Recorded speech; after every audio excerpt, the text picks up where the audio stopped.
Hello, Biology 230 at Tuskegee University. This is Dr. Griffin again, and I'll be presenting a lecture for Module 9, which is associated with Mendelian genetics. Module 9 will focus on the major concepts, and again, this is mainly Mendelian genetics, which is Chapter 14 in your textbook. And remember, biology means the study of life, and as I have said previously, study means that you're going to show your zeal and your passion for. And so let's delve in and show some passion for genetics. Characters are attributes of an individual that are heritable and variable. And what I mean by heritable is that this attribute can be passed along from one generation to the next generation. So your parents, whether they were tall or short or had different eye colors, passed down these characters to you, these attributes to you. Therefore, these characters would be heritable. As well as being variable, if you have brothers or sisters or cousins, you notice that everyone looks a little bit differently. And these variety represent the different types of characters or attributes that are available. So for the instance you see here from the movie Twins with Arnold Schwarzenegger and Danny DeVito, height is one main attribute or one main character that is easily displayed. And you see there's a big difference between height, Arnold being much taller than the shorter Danny DeVito. Well, height is the character. Height is being passed along from one generation to the next, and it can vary. So we can be different in height, as you see here in the picture.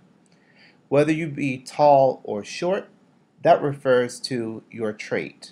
So traits are just different variations of characters. So tall and short, these adjectives would be traits, whereas tallness or height would be the character. So that's just one main concept we want to clear up from the beginning, the difference between height or difference between characters versus traits. Gregor Mendel, who we owe much to what we know about genetics, studied plants, and he used these fertilizations between two different types of plants to determine the passage or the inheritance pattern of different characters which were associated with different genes. And when he did this, he crossed or mated two different types of plants to look at the generation's progeny, the next generation. The hybridization that he referred to and what we call now is the mating between two true breeding parents. What does true breeding parent mean? True breeding means that if you were to mate an organism with itself, especially you can see here with flowers, if they can self-pollinate, then you will get the same type of flower over and over again. That's because you get the same genes passed along.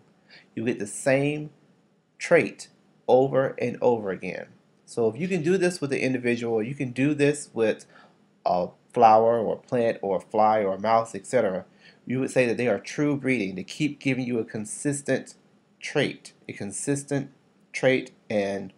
genotype every time they are self-crossed.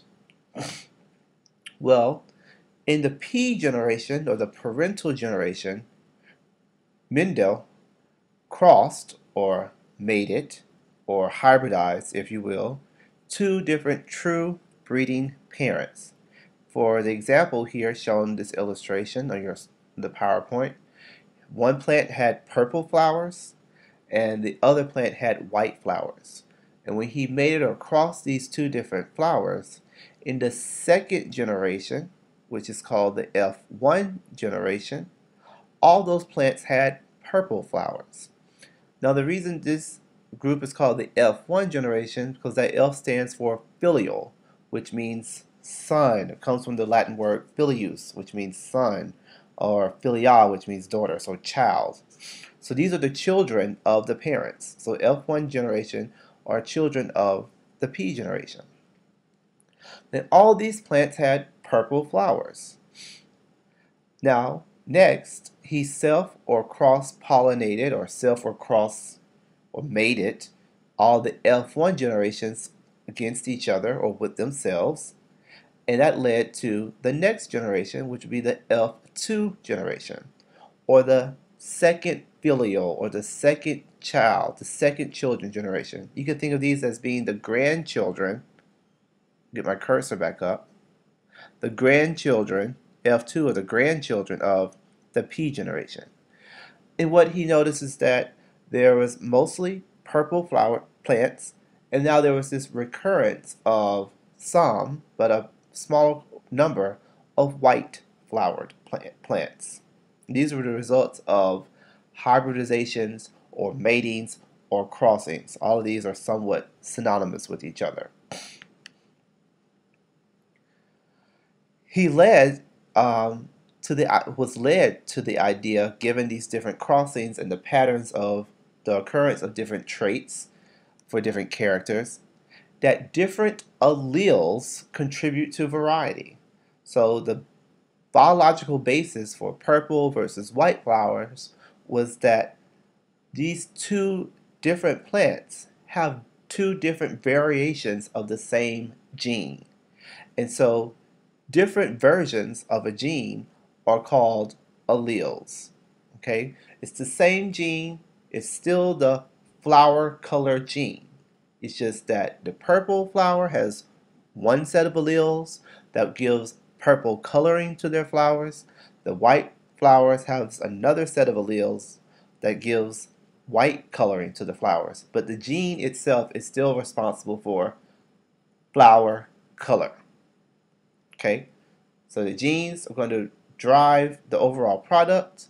The alleles are different variations of that gene that gives to the different traits that we see in the occurrence or the outward appearance of those genes. This is the end of video 1 for this module 9. There are a total of 5 videos, so you want to look at all 5 videos for module 9. I hope this was a great introduction to genetics and hybridization and mating, and I'm going to encourage you to not to forget to view and learn from the next video. Thank you and have a great day. This is Dr. Griffin signing off.